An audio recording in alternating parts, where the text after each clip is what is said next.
Bukas si Energy Secretary Jericho Petilla na gamitin ang Malampaya Funds bilang pambayad utang ng Power Sector Assets and Liabilities Management o PSAM na megit 60 billion pesos. Narito report ni Julie Segovia.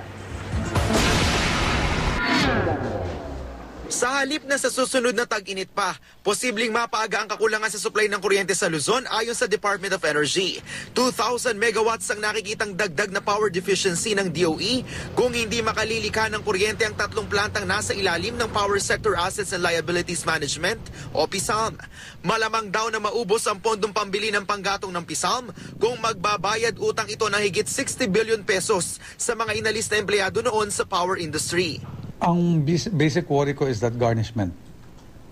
Kung mag-garnish ang pera at receivables ng PSAM, I'm trying to look at the ang epekto nito sa mga planta kung makakapag-operate pa sila. Sa utos ng Korte Suprema, pinagbabayad ng PSAM ng higit 60 bilyong piso sa may 8,000 empleyado noon sa power industry dahil sa illegal dismissal.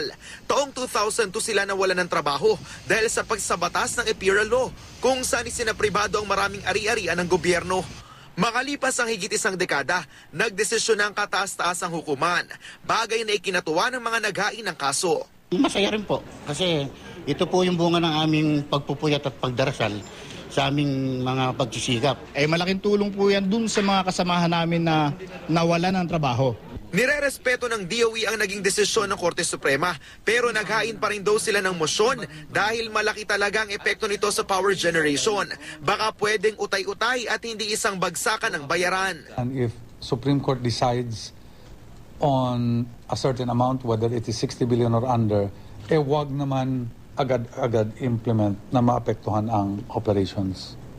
Kung po pwede gawin ng payment scheme, for example. Handa naman daw ang mga empleyado na makipag-usap sa gobyerno, pero the most intelligent thing to do is you pay or else it will only increase. We cannot set aside the decision.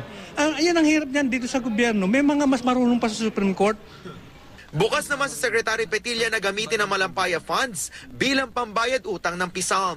Julio Segovia, GMA News.